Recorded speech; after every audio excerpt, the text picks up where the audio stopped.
magnifique. Nous sommes particulièrement nombreux ce soir. Nous avons rempli les 2 auditoires. Vous êtes 900, c'est un grand succès. On se réjouit vraiment beaucoup de cette leçon d'ouverture du semestre de printemps.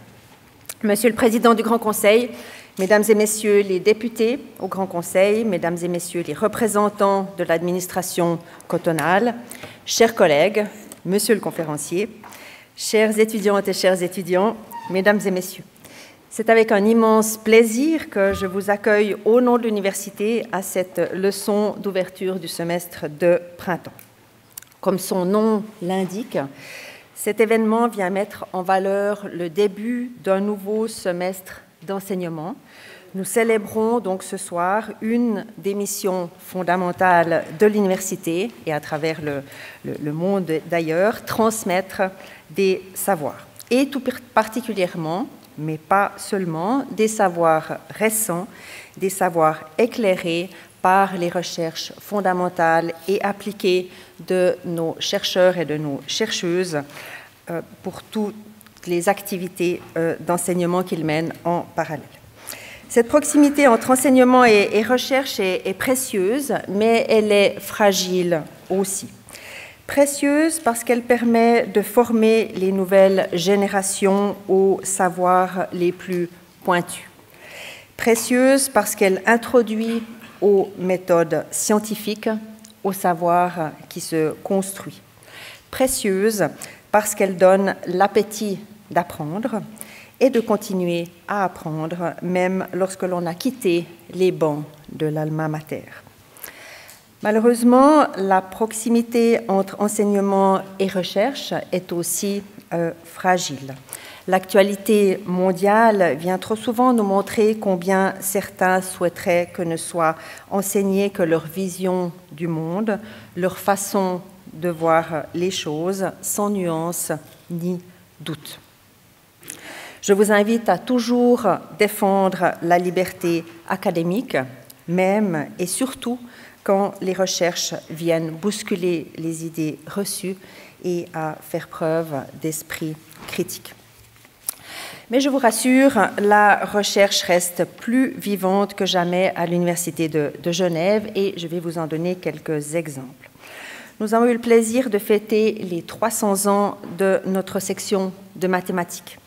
Un événement qui s'est notamment traduit par une journée de découverte et d'interaction en présence des 3 lauréats de la médaille Fields. Je rappelle que la médaille Fields, c'est le prix Nobel dans le domaine des mathématiques, et tous les 3 issus de notre université.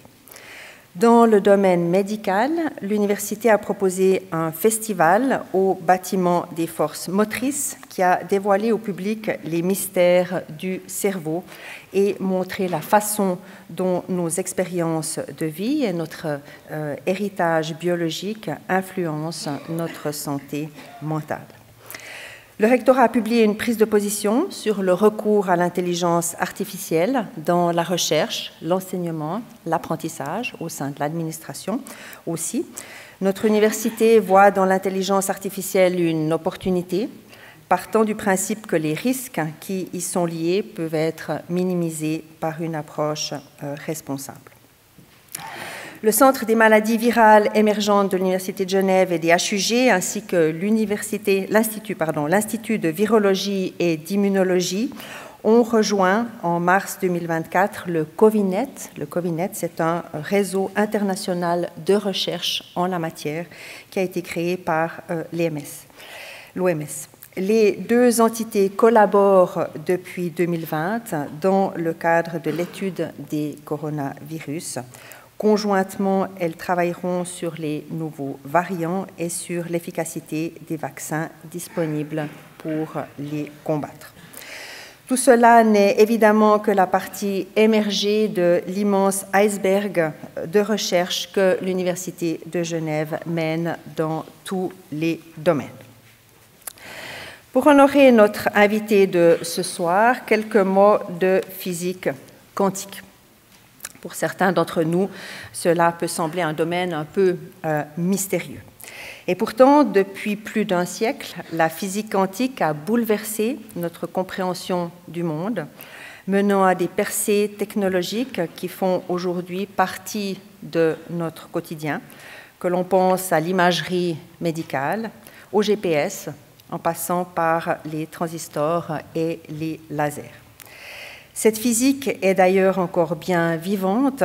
Vous avez peut-être entendu parler, par exemple, des équipes du professeur Jean-Pierre Wolf, qui est chercheur de notre université, qui ont mis au point un laser permettant de dévier la trajectoire de la foudre. Reconnaissant l'impact fondamental de cette discipline sur la science et la technologie, l'ONU a d'ailleurs proclamé l'année 2025 Année internationale des sciences et technologies quantiques. Aujourd'hui, une seconde révolution quantique est en marche, ouvrant des perspectives sans précédent en informatique, en communication et en ingénierie. L'Université de Genève est au premier plan de cette révolution, avec des chercheurs et des chercheuses qui repoussent chaque jour les frontières du savoir.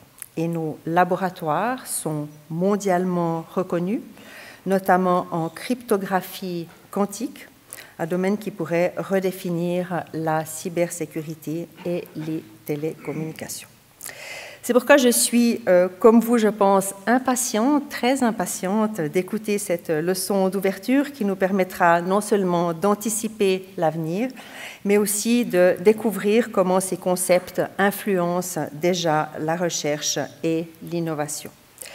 Je cède maintenant la parole à Madame Stéphanie Jacquet, journaliste scientifique, qui animera la soirée et qui aura le plaisir de présenter notre conférencier, le professeur Nicolas Brunner, que je profite de remercier très chaleureusement d'avoir accepté notre invitation. Bonne soirée à toutes et à tous.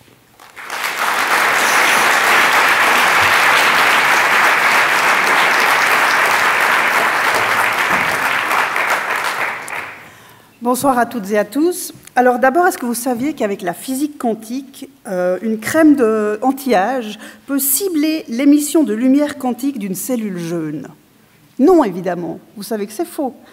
Une grande marque de cosmétiques du groupe LVMH avait pourtant lancé comme ça une crème qui valait 650 € les 50 millilitres en essayant de se faire de la publicité. Il y a eu un gros backlash parce qu'évidemment, personne n'y a cru et tous les scientifiques lui ont dit que c'était faux. La physique quantique est souvent mise à toutes les sauces et ce soir, heureusement, nous avons un spécialiste, Nicolas Brunner, qui a 45 ans, qui est prof ordinaire de physique à l'Université de Genève. Il y est professeur depuis 2021. Avant, il a fait un passage également en Angleterre pendant 4 ans, notamment à Bristol, pour faire des études là-bas. À côté de cela, il fait aussi de la guitare basse, il aime être créatif, il aime la physique quantique parce que ça permet de penser différemment. Il a aussi eu le temps de faire 2 petites filles qui sont là ce soir, Lilou et Naïma, qu'on salue. Et puis, il a reçu aussi de prestigieuses bourses pour faire ses études au niveau suisse et au niveau européen, pour des études nationales et internationales. Il est donc spécialiste de physique quantique et plus précisément, tenez-vous bien, de l'intrication quantique, de l'information quantique et un petit cauchemar pour moi à comprendre, la non-localité.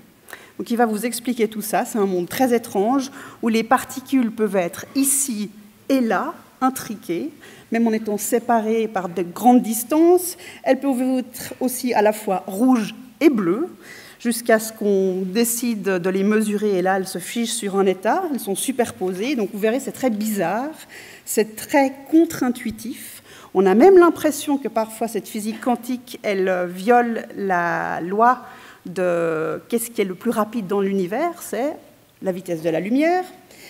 Mais on ne comprend pas comment tout ça, ça marche, mais ça marche, ça s'observe en laboratoire, on arrive même à avoir des applications avec cette physique quantique. Donc on va vous parler de quantification, de superposition, d'intrication, avec plein de personnages célèbres, dont Nicolas Brunner, à qui je cède la parole.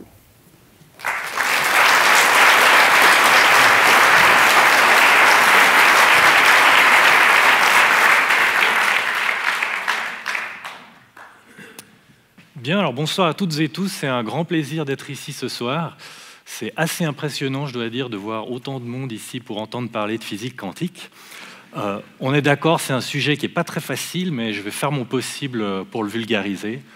On fera sûrement un petit examen à la sortie après pour voir que tout le monde a bien compris. Alors, 2025, c'est une excellente opportunité pour parler de physique quantique. Il y a deux raisons à cela. La première, c'est qu'on fête le centenaire de cette discipline. Donc ça fait plus d'1 siècle que cette physique quantique existe. Elle a, comme on l'a entendu avant, révolutionné notre compréhension du monde, mais elle a également amené son lot d'applications, dont certaines ont eu un impact vraiment important. Et puis tout ça, ça continue en fait aujourd'hui encore avec beaucoup de recherches fondamentales et également le développement de nouvelles applications quantiques dont certains prédisent déjà qu'on aura une deuxième révolution quantique. Et donc ça n'a pas échappé à l'UNESCO qui a ainsi proclamé 2025 Année internationale des sciences et technologies quantiques. Alors, petit retour en arrière, comment est-ce que tout ça a commencé? Bien, à l'aube du XXe siècle, voici les protagonistes principaux, donc certains des plus célèbres physiciens de l'époque et de tous les temps d'ailleurs. Ces physiciens, en fait, se sont planchés sur une bonne vingtaine d'années sur l'élaboration d'une nouvelle théorie physique pour décrire le monde à l'échelle microscopique, donc le monde des atomes, des particules. Pourquoi est-ce qu'il fallait quelque chose de nouveau? En fait, tout simplement parce que la physique classique, donc la physique qui décrit notre monde macroscopique, pensez à la théorie de Newton, de la gravité ou les forces électromagnétiques, cette physique-là, elle est absolument incapable de décrire le monde microscopique. Il faut quelque chose de radicalement nouveau. Il a fallu essentiellement recommencer à zéro pour élaborer cette nouvelle théorie. Alors, en 1925, eh bien, ces physiciens arrivent à ceci, donc une théorie mathématique qui décrit le monde des atomes et des particules. Il y a plein d'équations, donc plus ou moins compliquées. Pas de souci, je ne vais pas discuter d'équations ici, c'est juste pour vous montrer de quoi il s'agit. Et puis, donc, cette théorie, elle a quelque chose d'incroyable, c'est qu'elle est, en fait, elle est basée sur des concepts assez étranges, même parfois complètement contre-intuitifs. Mais néanmoins, on est bien forcé de l'admettre, c'est vraiment la théorie qui nous explique comment marche le monde à l'échelle microscopique. Et vous allez voir, certaines des prédictions les plus farfelues de la physique quantique, a priori, se sont révélées être correctes et être observables au laboratoire. Alors, en quelques mots, donc, quels sont les grands succès que cette physique quantique nous a apportés? Tout d'abord, elle nous a permis de comprendre la structure des atomes. Donc, elle nous dit que les atomes ont des niveaux d'énergie différents qui sont discrets. Et donc, on dit que l'énergie est quantifiée. C'est pour ça qu'on parle de physique quantique. Elle nous décrit également la lumière à l'état fondamental, donc qui est fait de petites particules, les photons, qui sont des grains de lumière. Elle nous dit ensuite comment ces photons interagissent avec les atomes, comment est-ce que les atomes viennent ensemble pour former des molécules, donc la base de la chimie. Et puis, elle nous permet également de comprendre des phénomènes beaucoup plus compliqués, comme la supraconductivité, par exemple. Et puis, donc, en parallèle de tous ces développements fondamentaux, la physique quantique a aussi permis le développement de matériaux qui sont semi-conducteurs. Et ceux-ci ont été vraiment instrumentaux pour l'élaboration de nouvelles technologies. Alors, la plus célèbre, peut-être, est celle-ci. Alors, vous allez me dire, mais qu'est-ce que c'est que cet appareil, ici? Attendez, ça ne marche pas, voilà. Qu'est-ce que c'est que ce truc-là? Ce truc-là, c'est en fait le premier transistor. Donc ça, c'est l'élément de base de tout ce qui est électronique. Donc votre téléphone portable, ordinateur, Internet, enfin tout, ça vient de cette chose-là. Et cette chose-là, elle vient elle-même de la physique quantique. Alors c'est assez impressionnant de voir l'évolution de ce concept. Le premier transistor à la taille d'une petite pièce de monnaie. Déjà dans les années 70, on était capable de mettre des milliers de transistors pour faire les premiers microprocesseurs. Et puis aujourd'hui, alors c'est la folie, dans les puces d'ordinateurs, on met des dizaines ou des centaines de milliards de transistors. Et ça, c'est vraiment la base de notre société de l'information aujourd'hui, de notre ère numérique. Alors, on peut également citer d'autres inventions qui viennent de la physique quantique. Il y a également le laser, les LED, donc toute la base de la technologie de la communication, de l'éclairage aussi. Donc on voit à travers ces trois innovations ici, en fait, une vague de technologies qui ont profondément impacté la société. Ça ne s'est pas fait du jour au lendemain. Il a fallu des décennies déjà pour aller de la science fondamentale aux applications et puis ensuite vraiment à l'impact sur la société. Alors aujourd'hui, on parle de cette vague d'innovation comme la première révolution quantique, donc qui a eu lieu entre les années 50 et 60. Et puis donc aujourd'hui, on dit qu'on serait peut-être à l'aube d'une deuxième révolution quantique. Alors qu'est-ce que ça veut dire? Ça veut dire qu'on voit de nouveau apparaître des applications, encore une fois basées sur les lois fondamentales de la physique quantique. Et puis donc ces applications, elles sont assez prometteuses, comme vous allez le voir, elles pourraient avoir un impact assez large. Alors, une chose qui est importante à réaliser, pourquoi est-ce que ça se passe maintenant, cette deuxième révolution quantique? Bien, en fait, tout ça, c'est grâce aux progrès obtenus dans les dernières décennies au niveau de la physique expérimentale, sur le contrôle de la lumière et de la matière au niveau de leurs composants individuels. Donc aujourd'hui, on peut vraiment contrôler les atomes, les photons, les faire interagir, et c'est ça qui donne la base de ces nouvelles applications quantiques. Alors, quelles sont-elles? Il y a essentiellement 4 catégories principales. On parle d'ordinateurs quantiques, donc un ordinateur du futur qui serait capable de résoudre des problèmes intractables sur nos ordinateurs conventionnels. On parle de communication quantique, donc des systèmes de cryptographie pour encoder les données avec un niveau de sécurité inégalé. On parle également de matériaux quantiques, donc des matériaux faits à l'échelle atomique. On peut empiler couche après couche et obtenir comme ça des nouvelles fonctionnalités, des nouvelles propriétés électroniques. Et puis on parle aussi de capteurs quantiques, donc des capteurs faits de quelques atomes seulement, qui offrent une précision de mesure absolument incroyable. Donc on le voit avec ces 4 applications ici, on couvre potentiellement un champ assez large qui va de l'électronique à l'information, en passant par la médecine, donc il y a vraiment beaucoup d'applications possibles. Alors, c'est quelque chose qui se développe en ce moment, ce n'est pas vraiment encore prêt. Il y a énormément de travaux à travers le monde avec des très grands projets de recherche. C'est également quelque chose qui est très actif en Suisse et en particulier à l'Université de Genève, où on a en fait aujourd'hui des activités qui touchent à chacun de ces 4 domaines.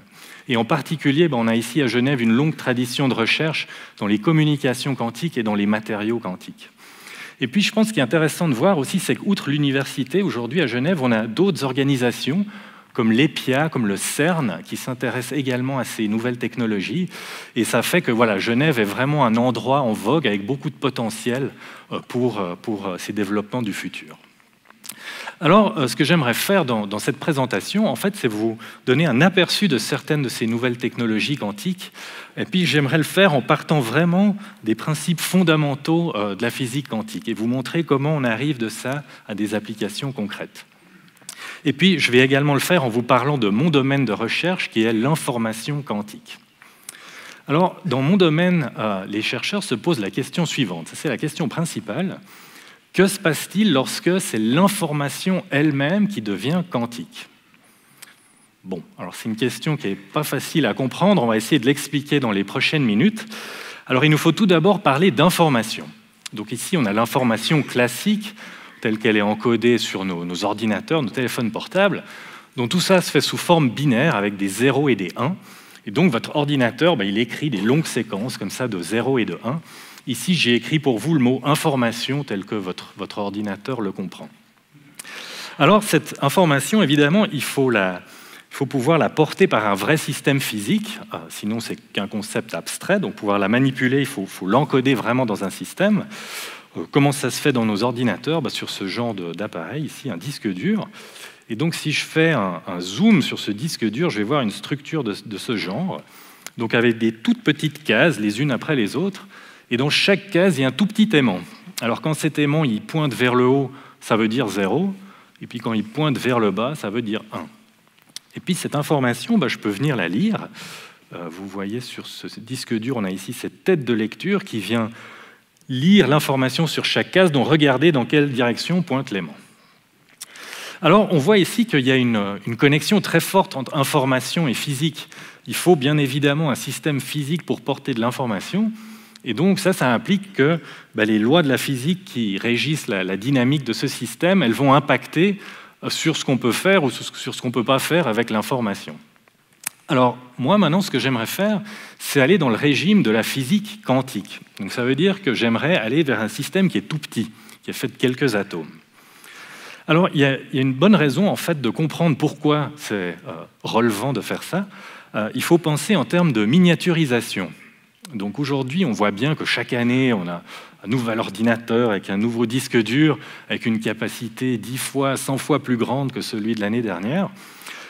Par contre, le volume de l'ordinateur n'augmente pas, hein, le disque dur a toujours le même volume.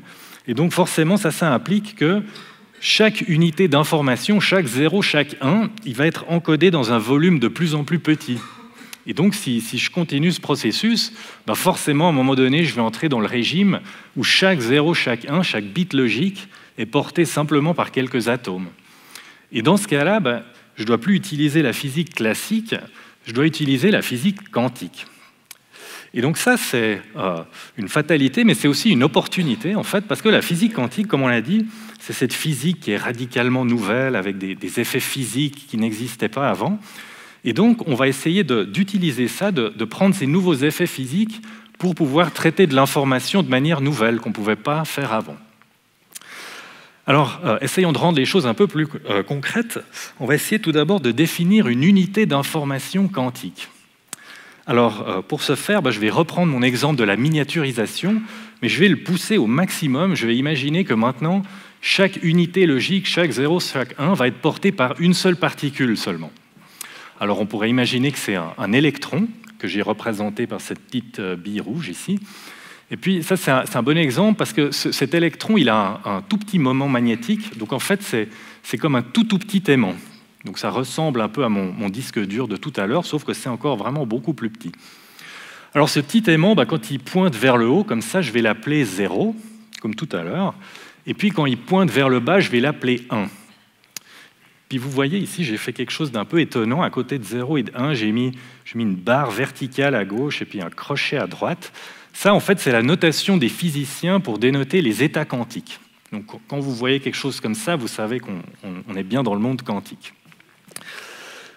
Alors voilà, maintenant on est prêt pour faire le premier saut vraiment dans l'univers de la physique quantique. On va appliquer le principe de superposition.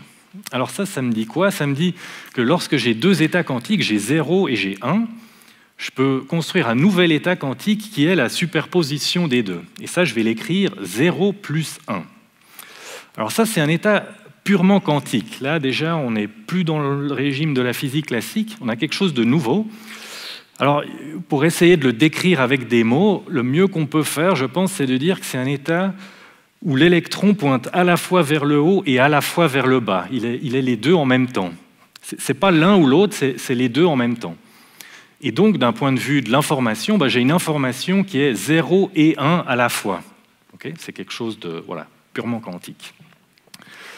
Alors, la chose suivante à faire, c'est comprendre comment on va lire cette information maintenant, comme je le faisais tout à l'heure sur mon disque dur. Donc pour ce faire, il me faut un appareil de mesure quantique, qui est représenté par ce dispositif ici, avec ces deux barres. L'idée, c'est qu'entre ces deux barres, on génère un champ magnétique, et donc quand mon électron va passer à travers, sa trajectoire va être défléchie, et ça dépend si la flèche pointe vers le haut ou vers le bas. Alors, petit exemple, allons-y. Donc ici, il pointe vers le haut, donc hop, vous voyez, il est dévié vers le haut. Et donc, quand je vais trouver l'électron à cet endroit, je vais lire une valeur de 0. Okay. Maintenant, quand il pointe vers le bas, c'est de manière analogue, il va être défléchi vers le bas. Et donc, quand je le trouve à cet endroit, je vais lire une valeur logique de 1. Alors maintenant, on complique un peu les choses. On va entrer avec cet électron dans ce fameux état de superposition. Donc, il est 0 et 1 à la fois. Il pointe à la fois en haut et à la fois en bas. Alors, qu'est-ce qui va se passer? Alors on pourrait dire, puisqu'il est à la fois en haut et en bas, peut-être que, simplement, il ne va rien se passer, peut-être qu'il va aller tout droit, simplement. Alors, regardons. Alors, on fait l'expérience une fois. Ok, on voit qu'il n'est pas allé tout droit, il est allé en haut. Encore une fois, aussi en haut. Encore une fois, cette fois, il va en bas. On va le faire encore quelques fois. Voilà, ok, je pense qu'on a compris à peu près. Donc on voit qu'il n'y a que deux cas de figure, soit il va en haut, soit il va en bas, auquel cas je vais lire les valeurs de 0 ou de 1. Et puis on voit également que en fait, c'est quelque chose qui est équiprobable, c'est du 50-50 à peu près. Alors, on est prêt maintenant pour discuter un peu cette mesure quantique, qu'est-ce qu'elle a de spécial? Alors il y a deux choses qui sont très spéciales. La première, c'est qu'en fait, cette mesure quantique, elle perturbe l'état. Qu'est-ce que je veux dire par là? Vous voyez, j'étais entré ici avec un électron dans un état de superposition, et puis à la sortie, il est venu soit vers le haut, soit vers le bas, mais donc clairement, j'ai plus le même état ici à la sortie que j'avais à l'entrée. Okay, donc le fait de mesurer va changer l'état du système, et ça c'est quelque chose de fondamental. C'est pas parce que j'ai mal fait mon expérience ici, c'est absolument fondamental, ça doit être comme ça. Ça c'est assez étonnant d'ailleurs, parce qu'en physique classique, c'est pas du tout comme ça. Le fait d'observer ou de mesurer un système ne va pas changer son état. Par exemple, vous êtes tous en train de regarder l'écran derrière moi, et c'est pas parce que vous le regardez que ça change ce qui est écrit dessus. Mais en physique quantique, ça serait le cas. Le fait d'observer, de mesurer, change l'état du système, et ça, c'est quelque chose qui est irréversible. Et puis, alors, il y a une autre chose qu'on voit avec cette mesure quantique, c'est son caractère aléatoire. Donc, comme on l'a dit, la statistique, c'est du 50-50, ça c'est ce que la physique quantique me prédit. Par contre, si je pose la question, pour un électron donné, qu'est-ce qui va se passer? Est-ce qu'il va aller en haut ou en bas? La physique quantique me dit, c'est impossible à prédire, c'est complètement aléatoire. Alors du coup, on a en physique quantique quelque chose qui est fondamentalement nouveau, qui est du vrai hasard, du hasard fondamental. Et ça, c'est quelque chose qu'on peut mettre à profit. On peut tout de suite avoir une application qui est basée sur cette propriété quantique, qui est justement celle de générer du hasard, générer des nombres aléatoires. Alors, bon, à quoi ça sert le hasard? En fait, ça sert à beaucoup de choses. Il y a énormément d'applications qui utilisent du hasard. Il y en a une que vous connaissez toutes et tous, c'est quand il faut choisir un mot de passe. Alors, vous avez votre nouvelle application. Aïe, aïe, aïe, il faut encore choisir un mot de passe. Comment est-ce que je vais faire pour m'en rappeler? Alors, c'est toujours tentant de choisir sa date de naissance, par exemple. C'est facile à se rappeler. Mais ça, c'est une très mauvaise idée, parce que ce qui fait que pour vous, c'est facile à mémoriser, fait que pour un espion potentiel, c'est beaucoup plus simple à deviner. Donc du coup, si vous poussez l'argument dans l'autre sens, vous voyez qu'en fait, le meilleur mot de passe possible, c'est un mot de passe qui est complètement aléatoire. C'est quelque chose qui n'a aucun rapport avec vous, ni avec personne d'ailleurs, c'est juste complètement aléatoire. Ok, alors maintenant qu'on voit à quoi ça sert, on peut essayer de le faire, on va essayer de générer des nombres aléatoires. Je pourrais le faire moi-même, par exemple, je vais vous dire 0, 1, 0, 0, 1, 0, 0. Alors ça a l'air aléatoire, mais ça c'est une illusion. En fait, nous, les humains, on est beaucoup trop prédictibles, on est très mauvais pour générer du hasard. Alors, autre idée, on va faire du pile ou face. C'est effectivement assez difficile de prédire qu'est-ce qui va se passer quand je lance une pièce de monnaie en l'air. Mais de nouveau, là, il n'y a pas de vrai hasard, c'est une illusion. Pourquoi? Parce que si je connais de manière très précise la position initiale de ma pièce et sa vitesse, je peux utiliser les lois de la physique classique pour prédire exactement ce qui va se passer. Donc il n'y a pas de hasard ici. C'est là qu'intervient la physique quantique, parce qu'en physique quantique, on a du vrai hasard maintenant. Et donc, on va pouvoir construire un appareil, un générateur quantique de nombres aléatoires, dans lequel on va insérer notre fameuse expérience de tout à l'heure, notre particule en superposition et cette mesure quantique. Et puis donc, voilà, maintenant l'idée est assez simple, on fait cette mesure quantique. Quand l'électron va vers le haut, notre appareil sort 0. Quand il va vers le bas, l'appareil sort 1. Et donc ça, c'est un vrai processus aléatoire quantique, et donc on est garanti d'avoir des vrais nombres aléatoires certifiés à la sortie. Alors ça, c'est quelque chose qui, comme je l'ai dit, est très utile en pratique. Il y a beaucoup d'utilisateurs qui veulent du hasard et du bon hasard.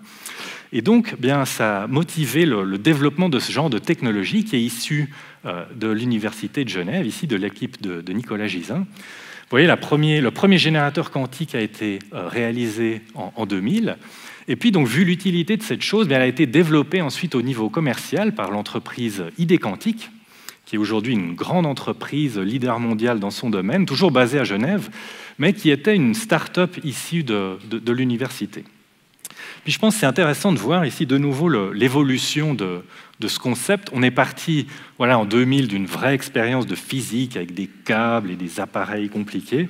Et puis peu à peu, cette chose s'est intégrée pour devenir de plus en plus petite. Et puis aujourd'hui, on peut avoir un générateur quantique de nombres aléatoires qui tient dans une petite puce de quelques millimètres, comme ça. Alors voilà, je vais passer maintenant à la suite, c'est-à-dire le phénomène de l'intrication. Alors l'intrication, c'est un phénomène qui va impliquer de discuter non plus une seule particule, mais plusieurs particules. Alors pour le faire relativement simple, on va parler de deux particules ici. Alors de nouveau, je vais m'intéresser à cette connexion entre les états physiques et les états logiques. Et puis donc une première possibilité, c'est que je vais imaginer que mes deux particules pointent vers le haut. Et donc ça, en utilisant ma notation des physiciens quantiques, là, tout à l'heure, je vais l'écrire comme ceci. Donc je vais l'écrire 0, 0 parce que celle-ci pointe vers le haut, virgule, 0 pour celle-ci qui pointe vers le haut. Okay. Alors, autre cas de figure, je peux imaginer que les deux pointent vers le bas maintenant. Et donc ça, je vais écrire 1,1. Et puis maintenant, je peux de nouveau utiliser mon fameux principe de la superposition quantique. Et donc, je peux créer un état comme ceci. Il est 0, 0 plus 1, 1. Alors ça, c'est ce qu'on appelle un état intriqué. Et ça, c'est un état vraiment très, très étonnant. C'est un état, encore une fois, purement quantique, qui n'a pas du tout d'analogue en physique classique. Alors cet état, en fait, comme on le voit, il a une forme de corrélation. Les deux particules sont fortement liées par un lien vraiment étonnant qui est cette intrication quantique. Alors qu'est-ce que nous dit la théorie quantique ? Elle nous dit que voilà, on a deux particules, je peux les séparer dans l'espace d'une grande distance. Eh bien, peu importe la distance, ce sera toujours un seul et même système physique. Et donc ça veut dire quoi ? Quand je vais agir sur cette particule, par exemple en faisant une mesure, eh bien, l'état de l'autre particule va s'en trouver immédiatement modifié. Et ça, c'est quelque chose qui est instantané. Alors ça, c'est un truc qui est assez difficile à avaler, en particulier pour les physiciens, parce que l'idée d'une sorte d'action à distance, ça va vraiment à l'encontre d'un des principes fondamentaux de la physique, qui est celui de la localité. Alors la localité, c'est quoi ? C'est l'idée en fait que les interactions, pour se propager, elles vont de proche en proche. J'agis sur une molécule ici qui pousse une autre, et donc l'interaction va de proche en proche. Donc tout ça se fait à une certaine vitesse, et puis voilà, comme on le sait en physique, il n'y a rien qui va plus vite que la vitesse de la lumière, et donc cette interaction, elle peut se propager, mais pas plus vite que la lumière. Et donc quand j'ai deux événements distants, le premier peut influencer le deuxième, mais ça ne peut pas se faire de manière instantanée, il faut au moins le temps que la lumière puisse aller de ici à l'autre côté. Alors du coup, cette prédiction de cette action à distance instantanée dans l'intrication, ça c'est vraiment quelque chose qui n'est pas facile à accepter. Si vous avez de la peine à l'accepter, ne vous inquiétez pas, c'est le cas à peu près pour tout le monde, en particulier ces trois célèbres physiciens qui ont découvert ce phénomène en 1935. Donc vous voyez, le premier n'est autre que Einstein lui-même, avec ses collègues Podolsky et Rosen. Et donc, voilà, quand Einstein, Podolsky et Rosen découvrent cet effet de l'intrication, donc prédit par cette théorie quantique, ils ont conclu la chose probablement la plus naturelle, qui est de dire, si cette théorie, elle prédit un effet aussi absurde que cette action à distance, c'est que cette théorie, elle a un problème. Et donc, c'est ce qui les a menés, en fait, à exprimer leur argument de manière un peu plus subtile en disant que cette physique quantique, elle était très bien, parce que déjà en 1935, elle avait eu énormément de succès, mais cette physique quantique, ça ne pouvait pas être la fin de l'histoire. Il devait y avoir quelque chose de plus général qui allait compléter la physique quantique et en particulier enlever cet artefact de cette action à distance, de cette intrication. Alors, comme Einstein ne savait pas exactement ce que c'était que cette théorie plus générale, il a appelé ça des variables cachées locales. Alors, variables cachées, parce que, on ne sait pas trop ce que c'est, on ne l'a pas encore trouvé, mais le mot important ici, c'est local. Et donc, l'idée d'Einstein, c'était qu'une fois qu'on aurait découvert cette théorie plus générale, eh bien, ce fameux concept de la localité serait enfin restauré, et puis on n'aurait plus cet artefact de cette action à distance. Alors, il aura fallu ensuite attendre 30 ans à peu près pour avoir du progrès sur cette question, progrès qui est venu de ce monsieur ici, qui est John Bell. Alors, John Bell, c'était un physicien des particules, il travaillait au CERN, vous le voyez ici dans son bureau. Et puis, donc, vous voyez, il se décrivait lui-même comme un ingénieur quantique, parce que la semaine, il travaillait sur les accélérateurs de particules, mais il avait des principes. Ce qu'il voulait dire par là, c'est que pendant son temps libre, il travaillait sur la physique fondamentale. Et en particulier, donc, il travaillait sur cette idée d'Einstein des variables cachées locales. Il aimait beaucoup cette idée, il était convaincu qu'Einstein avait raison, et donc il s'était mis en tête de les découvrir, ces variables cachées, de décrire vraiment ce modèle, de trouver ce que c'était que cette théorie plus générale. Alors il a bien travaillé pendant plusieurs mois, plusieurs années, et puis sans succès, il n'arrivait pas. Et un jour, il a eu ce trait de génie, il a compris pourquoi il n'y arrivait pas, tout simplement parce que c'est impossible. Et donc Bell, il a pu démontrer que cette idée des variables cachées d'Einstein, elle est en fait incompatible avec les prédictions de la physique quantique.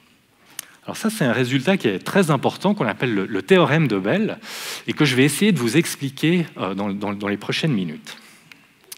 Alors, pour comprendre ce théorème de Bell, il faut considérer cette expérience de pensée ici, où on a deux physiciens, Alice et Bob, qui sont dans leur laboratoire distant. On va imaginer Alice à Genève et Bob à Lausanne. Et puis donc, Alice et Bob, ce qu'ils vont faire, ils vont partager une de ces fameuses paires de particules intriquées. Alors, une question qui revient souvent, c'est comment est-ce qu'on les prépare, ces particules intriquées? Pour faire simple, on peut imaginer que vous prenez deux particules, vous les faites interagir de la bonne manière, et ensuite, elles vont partager ce fameux lien de l'intrication. Alors ensuite, une fois que ça c'est fait, on peut les distribuer. Donc il y a une particule qui vient chez Alice à Genève, l'autre particule qui va chez Bob à Lausanne. Et puis maintenant, Alice et Bob vont chacun faire une mesure dans leur laboratoire. Vous voyez, ils ont ces fameux appareils de mesure quantique. Et puis la question qu'on se pose, eh bien, c'est quelle va être la statistique? Qu'est-ce qu'on va voir comme résultat de cette mesure? Alors pour le comprendre, en fait, il faut retourner à notre état intriqué. Et puis, en fait, ce n'est pas si difficile que ça. On voit qu'il y a deux composantes dans cet état. Il y a une composante 0, 0. Donc ici, les deux particules pointent vers le haut. Donc elles vont être les deux défléchies vers le haut. Et puis, on a l'autre composante 1, 1, où les deux particules vont vers le bas. Okay. Donc finalement, c'est assez simple. Ici, vous voyez, la statistique de mesure, c'est de nouveau du 50-50. C'est ce fameux aléa quantique. Et puis, donc, on a deux cas de figure. Soit les deux vont vers le haut, soit les deux vont vers le bas. Et donc, ce qu'on voit, c'est que peu importe ce qu'elles font, elles sont toujours les mêmes, soit les deux vers le haut, soit les deux vers le bas. Donc on parle de corrélation parfaite. Alors, bon, cette corrélation parfaite, ici, on pourrait se dire, c'est étonnant, on partage deux particules, il se passe la même chose à gauche, à droite, mais en fait, ce n'est pas si étonnant que ça. On peut aussi expliquer ça en physique classique, en imaginant qu'à la source, nos deux particules se sont simplement mis d'accord pour aller une fois sur deux en haut, une fois sur deux en bas. Alors pour voir vraiment ce qui est différent maintenant avec les prédictions quantiques, il faut en fait reprendre cette expérience et puis imaginer maintenant que Bob va tourner son appareil de mesure par rapport à celui d'Alice. Et la question qu'on se pose, eh bien, c'est comment est-ce que cette corrélation entre les résultats de mesure, comment est-ce qu'elle va changer en fonction de l'angle de rotation? Alors, ce que Bell a pu prouver, et qui est vraiment le point génial de tout cet argument, c'est la chose suivante. Lorsque je représente maintenant cette corrélation en fonction de l'angle, alors on le voit ici pour un angle nul, la corrélation est maximale, donc elle vaut 1. Mais par contre, ce qu'il a pu prouver, c'est que pour les variables cachées locales, eh bien, ce qu'il faut, c'est que lorsque l'angle augmente ici, lorsqu'il va progressivement jusqu'à 90 degrés, eh bien, cette corrélation, elle doit décroître de manière linéaire.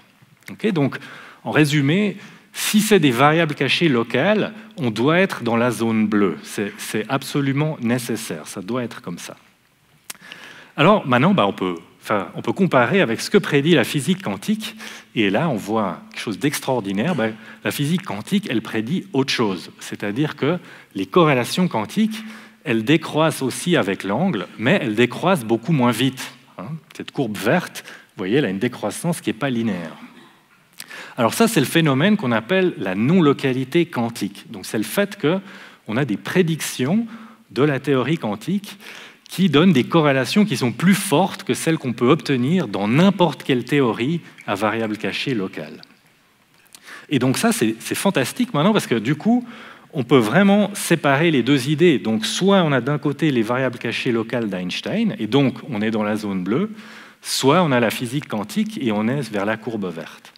Et donc, c'est d'autant plus génial qu'on peut aller au laboratoire et faire cette expérience proposée par Bell et on verra quel est le résultat. Alors, dans les années 60, ce n'était pas possible de faire cette expérience. Il aura fallu attendre encore 20 ans à peu près, jusqu'à ce que ce monsieur ici, Alain Aspect, puisse réaliser la plus célèbre expérience de Bell. Et j'ai reproduit ici pour vous les résultats de son expérience. Mais peut-être, précisons quand même, qu'est-ce qu'il a fait dans son expérience? Il a créé des particules intriquées, en fait des particules de lumière, donc des photons intriqués, qu'il a pu envoyer sur une distance de 10 mètres à peu près de chaque côté. Et puis ensuite, il a pu mesurer ces particules, et en particulier, il a fait cette fameuse expérience où il regardait la corrélation en fonction de l'angle de mesure. Et donc, j'ai reproduit ici pour vous certains de ces points de mesure. Vous voyez, c'est ces étoiles rouges ici. Alors, on voit deux choses fascinantes. Tout d'abord, ces étoiles rouges, elles sont assez proches de la courbe verte. Ce n'est pas exactement la prédiction quantique, parce que voilà, dans l'expérience, il y a toujours quelque chose qui n'est pas tout à fait parfait, mais c'est quand même raisonnablement proche. Et puis surtout, on voit quelque chose de beaucoup plus important. On voit que ces étoiles rouges, elles sont largement en dehors de la région bleue. Et donc, qu'est-ce qu'on en conclut ? On en conclut qu'on a observé cette non-localité quantique au laboratoire. On a observé ici quelque chose dans une vraie expérience qui n'est pas compatible avec cette idée d'Einstein des variables cachées locales. Alors ça, c'est une expérience qui a eu un impact gigantesque. En particulier, Alain Aspect a obtenu le prix Nobel de physique il y a 2 ans pour ses travaux. Et puis, alors, je ne résiste pas quand même au plaisir de vous montrer une petite photo du laboratoire d'Alain Aspect, un vrai labo de physique des années 80. Alors, ce que vous voyez ici, vous voyez alors toutes sortes d'équipements super compliqués. Ici, au milieu, il y a un grand appareil qui est en fait la source. C'est là où on génère ces fameux photons intriqués. Et puis ensuite, ces photons, ils voyagent dans des tubes ici. Vous voyez, ici, c'est un tube ici. Donc ça, c'est le tube qui relie la source à Alice et Bob. Et donc, si j'imagine être Alice, par exemple, je suis au bon endroit, ici, devant l'expérience. Et puis, le laboratoire de Bob, il se trouverait là derrière cette porte verte de manière symétrique.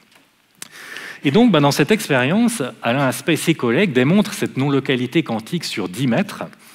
Et puis, donc, évidemment, la question suivante est, qu'est-ce qui se passe si on va à des distances plus grandes ? Est-ce que ce lien mystérieux de l'intrication peut survivre à des distances en allant hors du laboratoire ?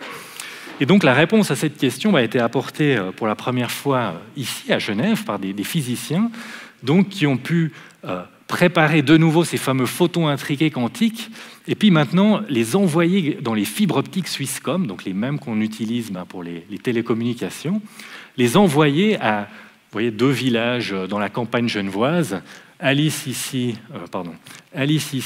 à Bellevue, et puis Bob ici à Bernay de l'autre côté. Et donc dans cette expérience, on démontre la non-localité quantique plus sur 10 mètres maintenant, mais sur 10 km. Okay ? Et encore une fois là, il n'y a pas de dégradation, l'effet est vraiment intact. Et puis aujourd'hui, on peut faire des choses encore beaucoup plus incroyables, notamment un groupe de recherche en Chine dispose d'un satellite exprès pour ce genre d'expérience. Et puis donc ça leur permet d'envoyer ces photons intriqués depuis l'espace à 2 endroits opposés de la Chine et vérifier la non-localité quantique sur plus de 1200 km. Donc là, on est quand même forcé de l'admettre, on a affaire à un phénomène qui est vraiment déroutant. Rappelez-vous, quand il a été découvert ce phénomène, personne n'y croyait, pas même Einstein. Et puis voilà, quelques décennies plus tard, on est quand même forcé de l'admettre, c'est un vrai phénomène physique qui existe au laboratoire, qu'on peut observer. Il est déroutant, c'est vrai, mais voilà, il faut se faire en fait à cette idée que le monde microscopique, il est fait de choses complètement différentes de ce dont on a l'habitude pour notre monde macroscopique. Alors, ce phénomène d'intrication, aussi bizarre soit-il, on peut aussi se poser la question, qu'est-ce qu'on peut faire avec ? On va essayer de le mettre à profit, finalement. Alors, pour comprendre comment l'utiliser, il faut repenser à cette notion du hasard quantique.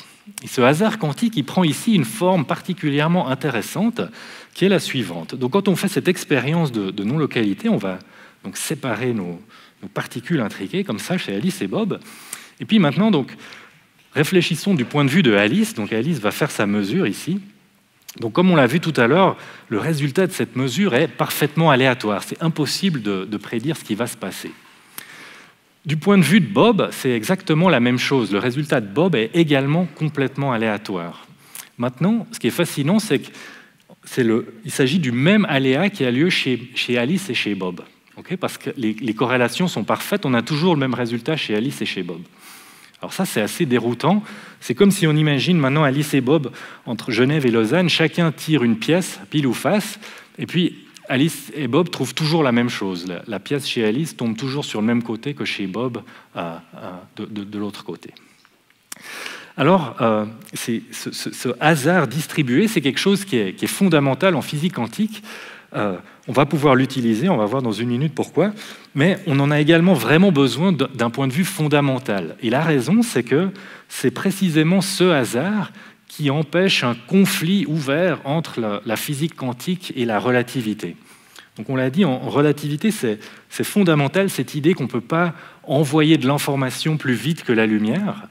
Et c'est précisément ce hasard quantique qui fait que ce phénomène d'intrication, on ne peut pas l'utiliser pour communiquer plus vite que la lumière. Okay, donc ça, c'est une chose importante. Cette non-localité quantique, on l'a constatée dans une expérience de Bell, par exemple. On peut voir qu'elle est là, à partir des données, mais ce n'est pas quelque chose qu'on peut utiliser de manière active pour communiquer à distance de manière instantanée. Et donc, c'est très élégant la manière dont la physique quantique se prévient d'un conflit avec l'autre grande théorie physique du XXe siècle, qui est la relativité. Ok, alors venons-en maintenant aux applications. Qu'est-ce qu'on peut faire avec ce hasard distribué? Eh bien, de la cryptographie. Alors, la cryptographie, c'est l'art d'envoyer des messages secrets. Et puis, donc ici, en utilisant cette intrication quantique, on va pouvoir pousser cet art des messages secrets un peu à son paroxysme, en quelque sorte. Alors, qu'est-ce qu'on va faire exactement? Bien, Alice et Bob aimeraient communiquer. Maintenant, ils vont partager un grand nombre de ces paires de photons intriqués. Et puis, donc, l'idée est la suivante. Quand Alice va faire sa mesure, le résultat de mesure, comme on le sait déjà, il est aléatoire. Et donc, Alice va le noter. Donc, elle va répéter l'expérience plein de fois, puis elle va noter les résultats, ici 0, 1, 0, 0, 0. Donc elle va obtenir une longue séquence qui est complètement aléatoire. Bob, eh bien, il fait de même. Et puis, grâce aux corrélations quantiques, on voit que les deux séquences sont exactement les mêmes.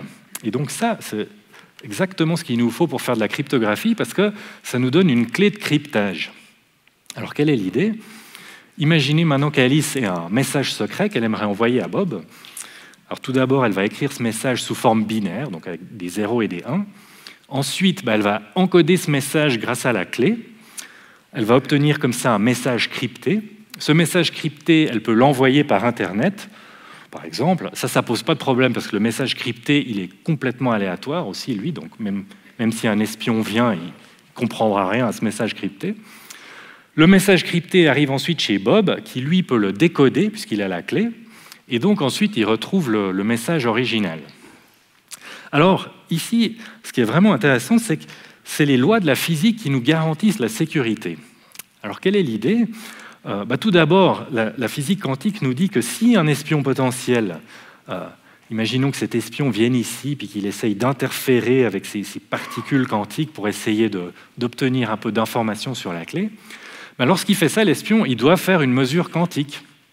Et donc, comme vous le savez maintenant, une mesure quantique perturbe forcément l'état du système.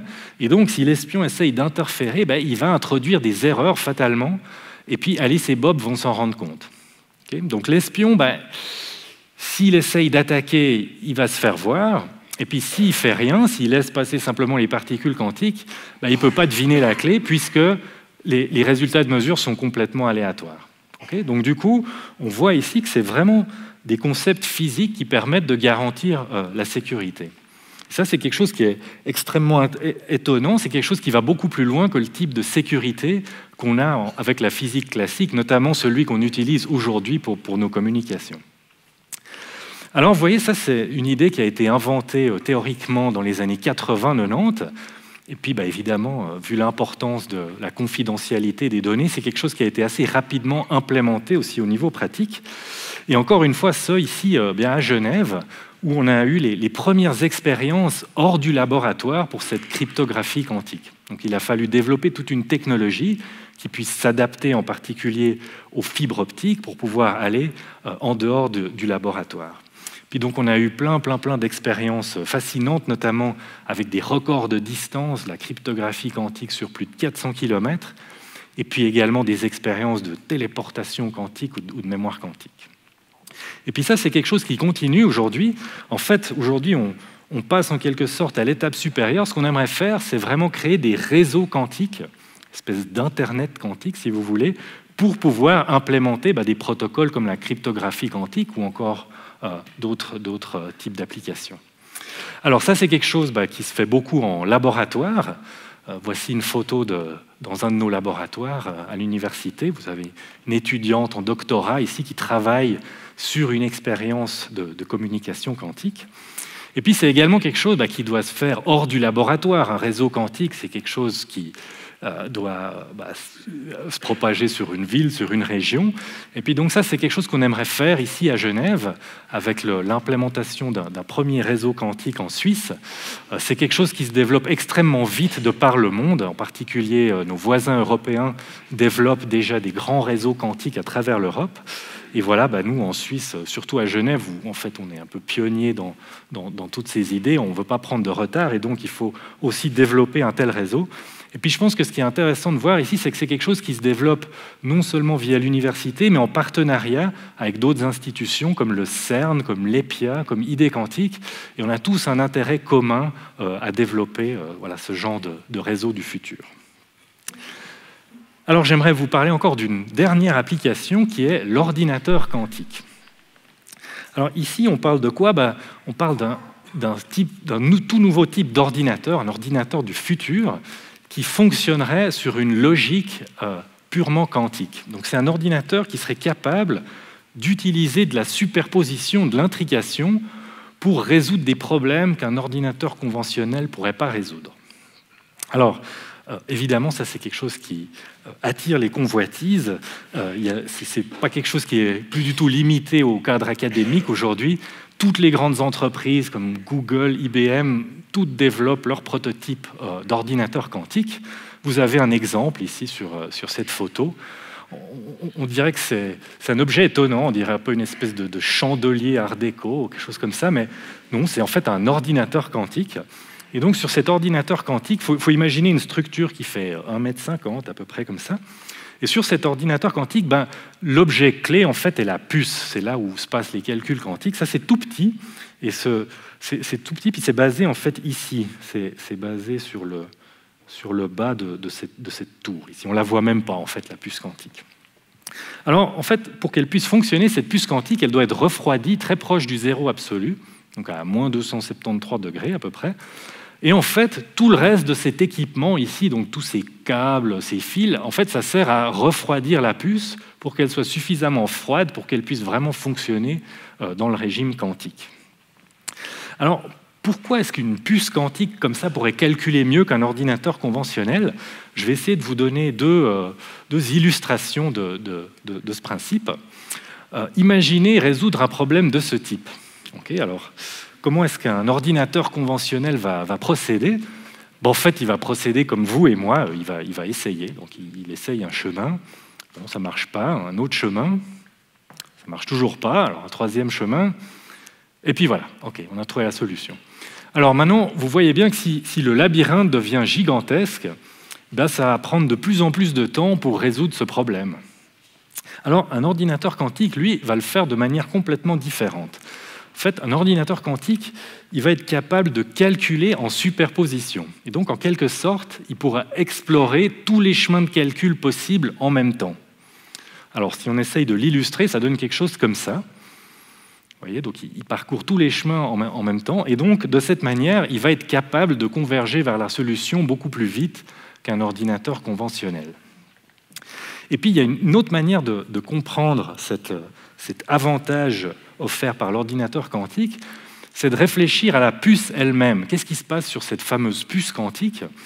Bien, alors, il y a quelque chose comme ça. Donc, il y a un ensemble de ces particules quantiques qui sont initialement toutes préparées dans un même état, donc elles pointent toutes vers le haut. Puis donc ensuite, ce qu'on va faire, c'est qu'on va venir agir sur cette puce pour implémenter notre calcul, pour implémenter nos différentes opérations logiques, comme on fait sur un ordinateur classique d'ailleurs. Alors ici, ça va se passer comme ça. On va venir, par exemple, avec des impulsions laser, créer de la superposition sur une de ces particules. Et puis ensuite, on peut venir avec plusieurs impulsions, créer de l'intrication. Puis on va continuer comme ça jusqu'à ce qu'au bout d'un moment, ce soit l'ensemble de cette puce qui est dans un gigantesque état intriqué. Toutes les particules sont maintenant intriquées les unes avec les autres. Et ça, c'est un système d'une complexité incroyable. Alors pour vous donner un ordre de grandeur, imaginez un système avec 100 particules. 100 particules, ce n'est pas très grand si on pense aux dizaines de milliards de transistors qu'on a dans nos ordinateurs. Mais déjà, rien qu'avec 100 particules, il faut 2 puissance 100 paramètres pour décrire l'état de ce système. Donc 2 puissance 100, c'est le nombre de bactéries estimées sur Terre, à peu près. Une autre manière de le voir, c'est que vous écrivez 1 avec 30 zéros après. Donc c'est un chiffre vraiment gigantesque. Et cette complexité-là, ben voilà, elle est tout simplement hors d'atteinte des ordinateurs conventionnels. Alors quelle est l'idée maintenant, quel est le rêve en quelque sorte? Ben, c'est de pouvoir mettre à profit cette complexité dans le but notamment d'aller simuler d'autres systèmes quantiques. Donc imaginez que je m'intéresse à une molécule très très complexe. Ça aussi, c'est un vrai système quantique avec beaucoup de paramètres, donc très difficile à simuler sur un ordinateur conventionnel. J'aimerais par exemple comprendre comment une protéine se replie, quelque chose qui est important pour faire des médicaments. Là, c'est un problème difficile à adresser avec un ordinateur conventionnel, mais avec mon ordinateur quantique, je pourrais être capable de simuler la dynamique de cette molécule. Puisque finalement, mon simulateur il est lui-même quantique, je vais pouvoir être capable de programmer la dynamique de ma molécule dans mon ordinateur. Puis de manière un peu analogue, je pourrais m'intéresser à un matériau très complexe, j'aimerais comprendre comment les électrons se propagent dedans, un problème qui est encore une fois d'une grande complexité. Là aussi, je pourrais imaginer simuler la dynamique des électrons sur mon ordinateur quantique et comme ça comprendre si mon matériau il est intéressant parce qu'il est supraconducteur par exemple, ou alors je pourrais imaginer essayer d'augmenter l'efficacité des cellules solaires, tout ce genre de problèmes. Alors ça c'est évidemment très intéressant, ça ouvre une vaste palette d'applications, mais on n'en est pas là encore. Pour l'instant, c'est vraiment de la musique d'avenir. Les ordinateurs quantiques actuels, ils sont beaucoup trop imparfaits, ils n'ont pas assez de particules, il y a beaucoup trop de bruit, d'imperfections. Mais néanmoins, il faut quand même le dire, c'est assez impressionnant de voir à quelle vitesse vont les progrès dans ce domaine.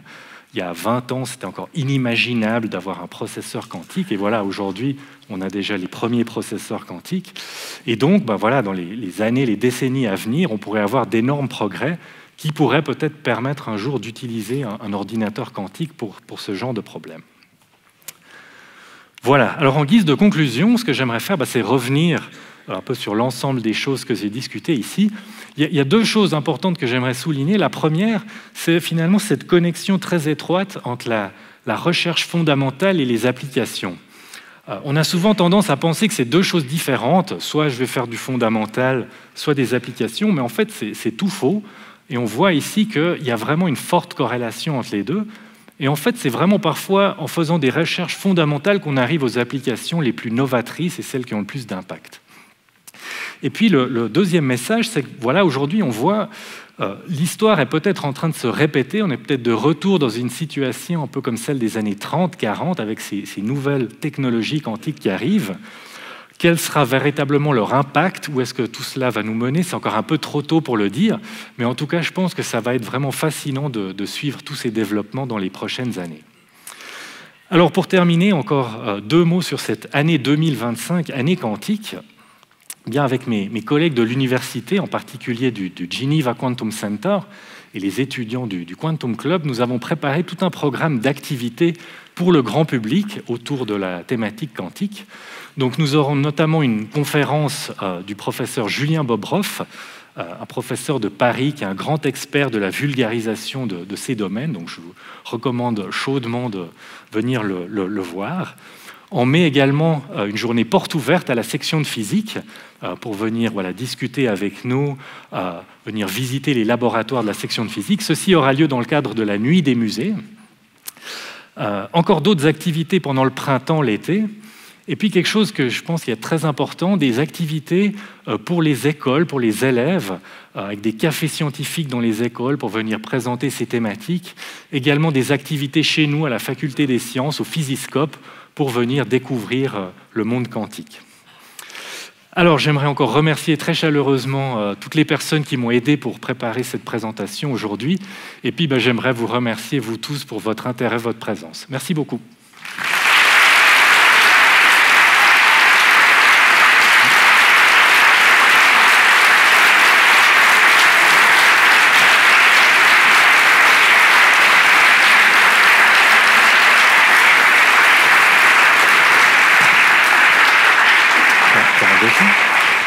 Bravo Nicolas. Est-ce que ça fonctionne, vous m'entendez? Bravo Nicolas, c'était brillant. Merci. Alors c'est le moment de citer Richard Feynman, un autre physicien bien connu et célèbre qui a eu le prix Nobel en 1965, qui a dit « Si vous croyez connaître la mécanique quantique ou la physique quantique, c'est que vous ne la comprenez pas. Donc si vous n'avez pas compris, c'est normal. » On va peut-être pouvoir commencer par peut-être une question.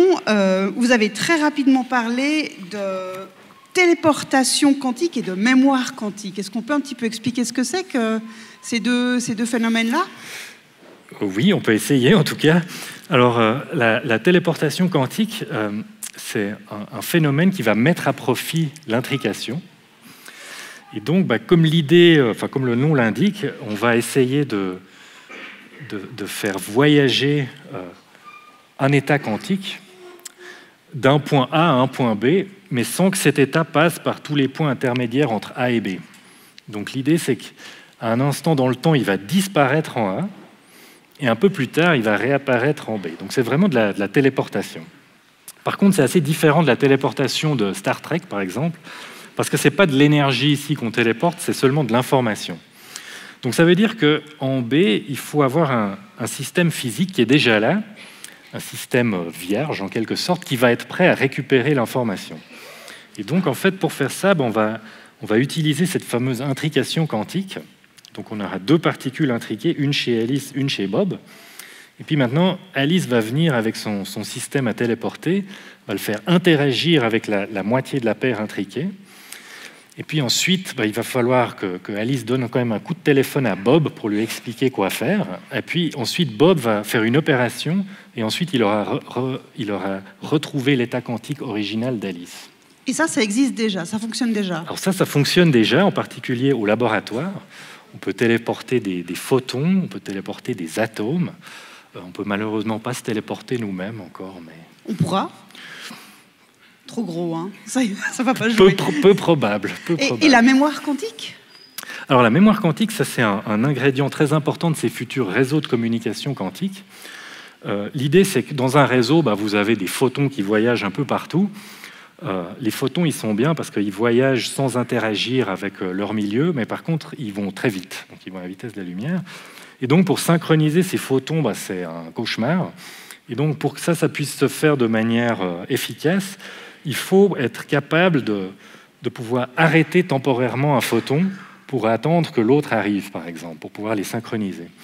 Et donc, pour ce faire, on utilise un système physique qui est un petit cristal.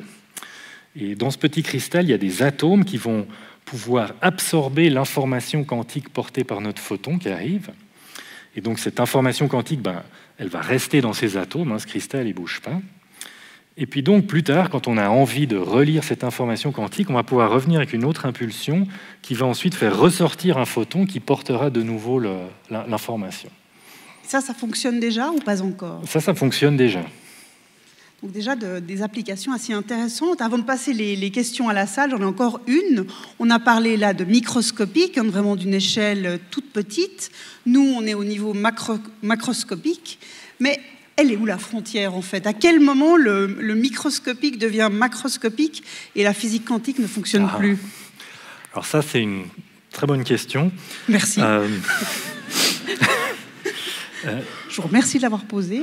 En fait, c'est une question dont on ne sait pas la réponse. En fait, c'est probablement un des points les plus mystérieux en physique quantique, parce que la théorie quantique elle-même, elle ne spécifie rien de son champ d'applicabilité. Donc elle nous dit, les photons se comportent comme ça, les atomes se comportent comme ça, les molécules se comportent comme ça. Après, c'est à nous d'aller voir au laboratoire si c'est effectivement le cas. Et donc, ce que les physiciens ont fait maintenant depuis plus d'un siècle, c'est aller vérifier cette idée que des particules quantiques puissent être dans des états de superposition, par exemple, donc à plusieurs endroits en même temps, ou bien dans des états superposés, comme on l'a vu tout à l'heure. Puis donc, au départ, ça s'est fait avec des photons, ensuite avec des électrons, des neutrons, donc des particules qui ont de la masse maintenant.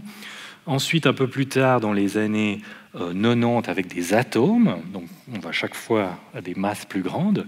Ensuite, au début des années 2000, avec des molécules, donc carrément molécules avec 60 atomes de carbone, donc ça commence déjà à être des assez grosses molécules. Et puis maintenant, en 2020, on est capable de faire ça avec des molécules avec 10 000 atomes. Donc c'est déjà assez gigantesque finalement, alors, 10 000 atomes. Ça représente quoi à peu près? On arrive à donner une idée? Alors, c'est pas encore à l'échelle d'un virus, mais c'est pas très loin. Donc pas mal. Donc pas mal. Donc ensuite, la question est, où est-ce qu'on peut pousser tout ça? Alors évidemment, on n'a jamais vu passer une balle de tennis par 2 fentes, etc. Maintenant, voilà, la physique quantique nous dit que c'est pas impossible, mais pour arriver à tester cette physique-là, la difficulté, c'est de faire l'expérience, en fait. Parce que le problème est que dès qu'on va mesurer cette particule, ou cet objet, disons, eh bien, cette superposition va être détruite. Et donc, pour observer ce caractère quantique, cette superposition, il va falloir faire l'expérience de manière parfaitement isolée. Il ne faut même pas qu'il y ait une particule ou un photon qui puisse interagir avec notre système, sinon on va détruire la superposition. Et donc, c'est de plus en plus difficile quand la masse de l'objet augmente. Mais vous êtes théoricien, la théorie dit que c'est possible d'aller de plus en plus haut, vers le plus grand? Tout à fait. Donc la théorie prédit aucune limite. Et d'ailleurs, c'est ça qui a inspiré le fameux paradoxe du chat de Schrödinger. Donc un chat qui serait à la fois mort et vivant, parce que son destin est couplé à celui d'un atome. Et puis, encore une fois, comme la physique quantique ne prédit pas de différence fondamentale entre l'échelle des atomes et celle du chat, bien, en principe, le chat pourrait être mort et vivant à la fois. Miaou. Est-ce qu'on a des questions dans la salle? Qui veut se lancer? Ah, une personne là. Merci beaucoup. Vous avez parlé d'intrication quantique, mais on ne sait pas exactement comment on fait pour les intriquer et les superposer. J'imagine que c'est pas très probable, mais en fait, comme j'y connais rien, j'aimerais quand même en avoir le cœur net. Est-ce que c'est déjà arrivé, ou est-ce que c'est possible qu'il y ait une superposition quantique qui se passe, mais sans l'intervention de l'humain, que ça soit dû au hasard? Une superposition quantique due au hasard. Alors, effectivement, la question où est-ce qu'on trouve des superpositions quantiques ou de l'intrication, c'est une question assez naturelle, effectivement. Il y a des raisonnements en physique qui nous disent qu'en fait, la superposition et l'intrication, elles sont partout. En quelque sorte, ce qui fait que les atomes puissent tenir ensemble, etc., c'est qu'à l'intérieur de ces atomes, les électrons sont intriqués, et ils ont ces fameuses cohérences quantiques. Mais la difficulté, c'est d'aller observer ce phénomène. Ça, c'est quelque chose qui est connu depuis assez longtemps, finalement. Mais ce qui est nouveau maintenant, c'est la capacité de pouvoir créer des particules, des photons, par exemple, de les mettre dans des états de superposition, de les manipuler, de les mesurer, de les intriquer avec d'autres. Et comme ça, on arrive à faire vraiment ces nouvelles applications qui sont basées sur ces effets. Quelqu'un d'autre a une question? Non? Vous avez tout compris? Moi, je vois pas très bien avec... là-bas, oui. Bonsoir. Bonsoir. Concernant particulièrement ces notions de superposition quantique et d'intrication quantique, si l'on découvrait que ces notions n'étaient pas qu'au niveau atomique, ne pourrait-elle pas être le concept clé pour nous réconcilier avec la notion philosophique d'omniprésence? Ouh là là. Alors, nous ne sommes ni en philosophie ni en théologie, mais... C'est un peu compliqué, ça, hein, omniprésence. Je crois que c'est... Qu'est-ce que l'omniprésence? C'est ça la vraie question. Peut-être qu'on discute tout à l'heure. On peut peut-être parler de cette histoire d'intrication quantique qui est aussi, dont on parle aussi aux abords des trous noirs. On avait parlé un petit peu en préparant la conférence. On disait que les trous noirs, c'est un endroit où peut-être que la physique macroscopique, gigantesque, se réconcilie avec la microscopique. Et vous me disiez qu'il pouvait y avoir une intrication intéressante ou un phénomène intéressant juste aux abords du trou noir, au moment où la lumière va basculer dans le trou noir, ne plus jamais en ressortir. Vous pouvez m'expliquer ça?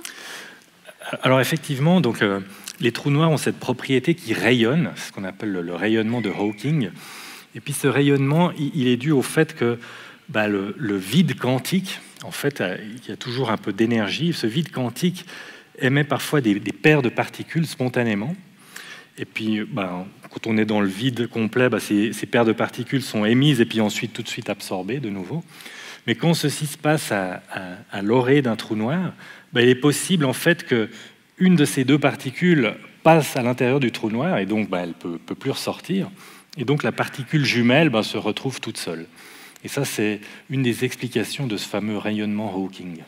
Donc ça, c'est aussi quelque chose dont on a entendu parler, qui est un petit peu hors de votre champ d'études. Hein. Tout à fait. C'est un peu comme l'omniprésence, finalement. Est-ce qu'on a une autre question? Oui, monsieur? Juste là au milieu? Avec, vous, avec les lunettes et... Le micro arrive, à toute vitesse. Vous avez parlé de téléportation, mais qui était pas analogue à celle de Star Trek, où il n'y avait pas justement de niveau énergétique. Qu'est-ce qui se passe au niveau énergétique entre la génération des photons, puis après l'intrication? Au niveau énergétique, qu'est-ce qui se passe dans vos expériences d'intrication? Alors, l'énergie, elle, on ne peut pas la téléporter. On téléporte seulement l'information. Donc, si vous voulez, au niveau énergétique, on a un bilan neutre, en fait. Il ne se passe rien. Est-ce qu'on a une autre question? Je crois qu'il y avait aussi des questions. Là-bas en haut, tout en haut, au fond de l'auditoire. Un monsieur barbu, je crois. Oui, bonsoir. Bonsoir. Moi, j'aimerais être sûr d'avoir bien compris. Vous avez parlé de frontières entre le côté macroscopique et microscopique, et surtout le fait que dès qu'on observe et dès qu'on introduit des perturbations, l'intrication disparaît. Est-ce que c'est ça qui explique pourquoi, justement, au niveau macroscopique, on n'est pas dans deux états différents, vous ou moi, ou même quelque chose de plus petit? Est-ce que c'est le fait qu'il y a toujours des perturbations, ou est-ce que c'est vraiment une question d'échelle? Alors, en fait, on ne sait pas. C'est-à-dire que, d'un point de vue pratique, pour pouvoir observer cette superposition, il faudrait être capable de faire cette expérience dans une situation d'isolement parfaite, c'est-à-dire qu'il n'y ait pas de particules qui interagissent avec cet objet qu'on essaye de mettre en superposition. Et puis évidemment, plus on va à des échelles macroscopiques, plus ça devient difficile, voire impossible de réaliser ces conditions. Et donc, en quelque sorte, ça, c'est l'explication intuitive de pourquoi on n'a jamais vu un chat mort et vivant à la fois. Mais s'il y a vraiment une véritable frontière ou pas, ça on ne le sait pas, en fait. Il y a beaucoup de physique expérimentale aujourd'hui qui essayent d'explorer cette question en prenant des systèmes de plus en plus macroscopiques et en essayant de créer ces fameuses superpositions quantiques. Alors, si un jour, on arrive dans une expérience où on sait que l'isolement est bon et qu'en principe on devrait voir la superposition mais qu'on ne la voit pas, et bien là c'est peut-être le signe d'une nouvelle physique. On parlait aussi d'intrication, quelque chose qui m'a beaucoup intrigué quand on a préparé cette conférence. L'intrication, on a vu que c'était instantané, on ne sait pas pourquoi. Est-ce qu'un jour on saura, est-ce qu'on arrivera à expliquer ça? Alors, effectivement, donc, cette intrication, c'est un phénomène qui dépasse vraiment notre intuition. Moi, je ne suis pas capable de le comprendre mieux avec mon intuition que vous. Par contre, même si je sais que dans la physique macroscopique de tous les jours, on ne va jamais trouver d'explication, ça c'est le théorème de Bell qui nous démontre ça, puisqu'il n'existe pas de mécanisme local qui pourrait expliquer ce phénomène. Par contre, en tant que physicien, je suis capable de me dire, il faut que j'accepte cette physique quantique, il faut que je travaille avec, et donc je peux maintenant développer une intuition à l'intérieur de cette théorie physique. Et là, je comprends bien les choses, parce que là, je sais ce que c'est que l'intrication, je sais comment la manipuler, je sais comment mes collègues au laboratoire peuvent la créer, on peut ensuite réfléchir ensemble qu'est-ce qu'on peut faire avec, etc. Donc de ce point de vue-là, en fait, on la comprend très bien. Mais c'est vrai que si on essaye de ramener ça à notre compréhension du monde plus intuitive, alors là, c'est voué à l'échec. On n'arrive pas. On ne peut pas, non. D'autres questions? Alors, il y a une question un petit peu plus devant, pour une fois. Ah, il y en aura aussi une là-bas. Alors, on va prendre d'abord la personne qui est là, puis après, ça sera à vous tout devant. Bonjour, merci pour cette conférence.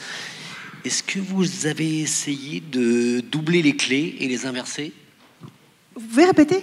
Est-ce que vous avez essayé de doubler les clés, vu que vous avez, pour essayer comme les séparer en trois? Ah, avoir 3 particules intriquées. Exactement. Enfin, alors 3 particules et du coup avoir d'autres clés, que les personnes puissent avoir différentes clés, ce qui permettrait de même les inverser les clés, trafiquer les clés. Ah, pour le cryptage, vous voulez dire? Pour le cryptage, exactement. Ouais, tout à fait. Donc, alors, peut-être pour répondre à votre première question, donc effectivement, on peut intriquer plus que 2 particules également, et en particulier, là non plus, la physique quantique prédit pas de limite, on pourrait intriquer un nombre absolument gigantesque de particules. Est-ce qu'on peut utiliser cette forme plus complexe d'intrication pour du cryptage, par exemple? Oui, si on désire faire par exemple, forme de cryptage sous forme de conférence avec beaucoup d'utilisateurs, et puis il faudrait que tout le monde puisse avoir son exemplaire de la clé pour pouvoir participer à une réunion, par exemple, ou quelque chose comme ça. Une question là devant. Attendez, il y a le micro qui arrive, parce que sinon on ne risque pas vous entendre tout au fond. Vous avez dit que le générateur quantique de nombres aléatoires garantissait le vrai hasard. Ça veut dire qu'il y a un faux hasard? Oui, alors... Il y a le hasard qui est l'illusion du hasard. Donc, par exemple, si je vous mets au défi de me générer des nombres aléatoires, vous allez dire 0, 1, 0, 0, 0, moi, je vais prendre mon ordinateur, que j'écrive un petit algorithme comme ça qui va analyser vos réponses et assez vite, je vais pouvoir prédire ce que vous allez dire, pas à 100%, mais disons à 70-80%. Donc, vous voyez, par exemple, nous, humains, on a l'impression que c'est facile de générer du hasard. Ouais, je peux dire 0, 1, comme ça. Mais en fait, c'est assez difficile. Et en fait, nous, les humains, on n'arrive pas du tout à le faire. Alors après, il y a l'autre exemple que j'ai donné, qui est celui de la pièce de monnaie. Donc, vous prenez une pièce de monnaie, vous la lancez, vous faites pile ou face. C'est vrai que c'est assez difficile à prédire ce qui va se passer. Mais ça, c'est parce que à nouveau, une fois, le hasard est de l'illusion, parce que si vous connaissiez parfaitement la position initiale de la pièce et sa vitesse, vous pouvez utiliser les lois de la physique classique. Alors c'est très compliqué, il y a beaucoup d'équations, etc. Mais en prenant en compte le frottement de l'air, tout ça, ensuite vous pouvez résoudre ces équations et prédire de manière quasi certaine ce qui va se passer. Donc là, à nouveau, ce n'est pas du vrai hasard. C'est du hasard parce que on ne connaît pas bien la position initiale de la pièce et sa vitesse. Ce hasard-là, il vient de notre ignorance par rapport à l'état du système. En physique quantique, c'est exactement l'inverse. On est capable de prendre un système et le connaître exactement, et plus on le connaît, plus on peut garantir que le hasard qui en sort est vraiment fondamental. Et c'est ça vraiment l'idée de ce générateur quantique de nombres aléatoires. Alors juste derrière vous, une femme avec une blouse verte. Merci Nicolas. Est-ce que tu préfères les électrons, les protons ou les photons pour les computers quantiques? Ah, avec quel type de système on peut faire un ordinateur quantique? En fait, un peu avec tous, en principe. Après, chaque plateforme a ses limitations en pratique. Il y a toujours des groupes de recherche et même des entreprises qui essayent de faire un ordinateur quantique basé sur la lumière, donc avec des photons. Pour des raisons un peu compliquées à expliquer, c'est une approche qui est plus difficile probablement que celle basée sur les atomes, par exemple. Il y a une autre approche intéressante aussi qui est basée sur ce qu'on appelle les quantum bits, les qubits supraconducteurs. Donc ça, c'est ces entités logiques quantiques, 0 et 1, 0 plus 1 en même temps, qui sont implémentées en fait non plus sur des particules individuelles, mais sur des petits systèmes qui sont des circuits supraconducteurs. Et puis dans ces circuits supraconducteurs, on peut imaginer que le courant tourne dans un sens, on va appeler ça 0, puis le courant peut tourner dans l'autre sens, on va appeler ça 1, et puis ensuite on peut faire des superpositions, donc un courant qui tourne dans les deux sens en même temps. Donc il y a toutes sortes de plateformes différentes, chacune ont leurs avantages, leurs inconvénients, Et puis c'est vrai qu'aujourd'hui, c'est un peu la compétition entre les grandes entreprises pour avoir le meilleur ordinateur quantique. Et puis c'est aussi la compétition entre ces différentes plateformes pour voir laquelle se comporte de manière la plus favorable. Et alors au niveau de ces ordinateurs, si on regarde des vieilles séries télévisées, moi je me souviens d'un épisode de Columbo que j'aime beaucoup, où il découvre une fois un ordinateur, il est dans une pièce, il y a des énormes armoires qui font beaucoup de bruit, qui tournent, et quelques années plus tard, Columbo, il peut avoir un ordinateur à la maison, on a tous des ordinateurs dans nos poches avec les téléphones portables, donc à quand un ordinateur quantique chez moi ? Ça c'est une question intéressante. Merci. Alors, si je devais deviner, je dirais jamais. Voilà. Pourquoi ? Alors c'est décevant, mais bon voilà. Alors il y a deux raisons. Tout d'abord, faire un ordinateur quantique portable. Enfin, vous imaginez refroidir une petite puce à moins 273 degrés. Voilà, ça va être compliqué de le faire dans une petite boîte qu'on peut porter avec soi. Et puis surtout, en fait, ça sert à rien. Mais pourquoi ? C'est-à-dire que pour toutes les tâches qu'on implémente sur notre ordinateur portable à la maison, il n'y a pas d'intérêt à avoir un ordinateur quantique. C'est pas qu'il écrit des textes dans Word plus vite ou quelque chose comme ça. On est trop bête pour lui, en fait. Il sert à rien. Non, c'est pas ça, mais c'est que cet ordinateur quantique, il est très bon pour résoudre certains types très particuliers de problèmes. Donc, par exemple, simuler des molécules complexes ou des matériaux, ça, il sait super bien faire. Une autre chose qu'il sait bien faire, c'est qu'il sait bien factoriser les grands nombres. Alors, vous prenez deux nombres premiers, vous les multipliez, ça c'est facile. Qu'est-ce que c'est déjà un nombre premier ? C'est un nombre qui se divise que par 1 et par lui-même. Donc par exemple, faisons un exemple, vous prenez 3 et 5, c'est des nombres premiers, vous les multipliez, ça fait 15. Le problème de la factorisation, c'est que je vous dis 15, et il faut retrouver 3 et 5. Bon alors, sur cet exemple-là, je pense que tout le monde peut le faire, même mes filles peut-être. Mais si je vous donne un exemple avec des nombres premiers extrêmement grands, c'est un problème qui est super difficile. Et en fait, c'est un problème qui est tellement difficile que jusqu'à maintenant, on a été prêt à baser la sécurité de toutes nos données, donc quand on achète des choses sur Internet, quand on envoie des données confidentielles, toute la sécurité de ces échanges de données repose sur la difficulté de ce problème de la factorisation. Alors maintenant, avec l'arrivée de l'ordinateur quantique, ça remet des choses en question, et en particulier, il va falloir changer de système de cryptage. Donc tous nos systèmes sont en danger, c'est ça que vous êtes en train de nous dire ? Alors, les systèmes actuels, oui. Il y a déjà de fortes recommandations de changer de système pour les données très importantes qui doivent être conservées secrètes sur des décennies. Il existe déjà d'autres algorithmes de cryptage qui ne sont pas basés sur la factorisation et qui sont, on l'espère, robustes à l'ordinateur quantique. Ça, on ne le sait pas encore, mais bon, on pense qu'ils sont relativement difficiles à résoudre, même pour un ordinateur quantique. Mais il n'y a pas de garantie. La seule manière d'être sûr aujourd'hui que les communications sont confidentielles, c'est la cryptographie quantique. Est-ce qu'on a encore de la place pour des questions ? Encore une question. Alors, vous, monsieur, là devant, je suis désolée parce que je ne vois pas très bien derrière. Mais... Le micro arrive. Le monsieur qui est juste là au deuxième rang.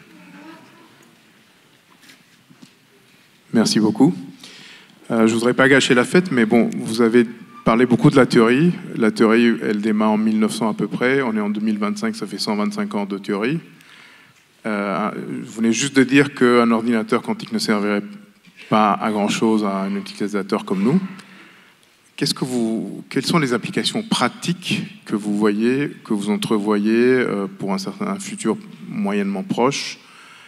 Quel est le bénéfice pour nous, à part évidemment la recherche ? Alors, tout d'abord, je me suis peut-être mal exprimé. Je n'ai pas dit que l'ordinateur quantique servait à rien. Il sert à rien pour nous à la maison, pour notre utilisation de l'ordinateur. Maintenant, pour des grandes organisations de recherche et de développement, l'ordinateur quantique pourrait tout changer, parce que vous pourriez être capable de simuler de manière très efficace et très précise des molécules complexes, des matériaux. Donc là, vous pourriez avoir un développement extrêmement important dans plein de domaines. Donc ça, c'est quand même quelque chose qui pourrait avoir un impact vraiment gigantesque. Cette fameuse faculté de tout faire en même temps, comme on a vu dans le labyrinthe, c'est ça un peu ? Voilà, c'est aussi connecté à cette illustration-là. Maintenant, j'avoue que je ne me rappelle pas de la deuxième partie de votre question. C'était simplement quelle est l'utilité pour nous et à quel horizon à peu près vous voyez que ça puisse avoir un intérêt pratique. Et quel intérêt pratique fonctionner finalement pour l'ordinateur quantique? Pour nous, utilisateurs. D'accord. Alors, ça dépend comment vous vous définissez comme utilisateur. Vous voyez, c'est encore une fois... Vous pouvez déjà aller aujourd'hui jouer, si vous voulez, avec l'ordinateur quantique d'IBM. Ils ont un site internet, vous pouvez accéder, utiliser, calculer des choses. Bon, c'est relativement abstrait. Les physiciens comprennent un peu qu'est-ce qu'on peut calculer, mais ça reste encore très limité. Après, encore une fois, je pense que l'impact principal de cet ordinateur quantique sera indirect, vraiment. Vous voyez, si cet ordinateur quantique est capable de découvrir des nouveaux médicaments contre toutes sortes de maladies ou de découvrir des matériaux avec des propriétés incroyables, on peut rêver, par exemple, un matériau supraconducteur à température ambiante. Ça, c'est quelque chose qui va tout changer. Donc, potentiellement, il pourrait avoir un impact qui est vraiment très, très grand. Mais ça, c'est à un horizon de probablement quelques décennies, quand même, pas avant. Donc, vu l'heure, on va devoir terminer. Je vais terminer avec une question pour vous. Vous êtes un chercheur, vous êtes dans la théorie. C'est quoi votre rêve de chercheur à vous? Mon rêve de chercheur? Vous trouvez quelque chose en particulier de... Il y a certains grands mystères de la physique quantique. Effectivement, comme on l'a mentionné tout à l'heure, quelle est cette frontière entre le monde microscopique, le monde macroscopique? C'est également relié à cette question des mesures quantiques. Qu'est-ce qui se passe quand on fait une mesure quantique, quand l'information passe du monde microscopique au monde macroscopique? Voilà, ça c'est quelque chose que je rêverais de pouvoir comprendre. Voilà, il va peut-être falloir même de la nouvelle physique ici pour faire des progrès, mais ça c'est quelque chose qui est extrêmement excitant, je pense. Parfait, merci. Alors, on vous ramène à ces événements que vous pouvez retrouver sur unige.ch/quantique pour pouvoir suivre un petit peu tout ce qui va se passer d'ici la fin de l'année. Puis je vous propose de remercier Nicolas avec des applaudissements. Merci.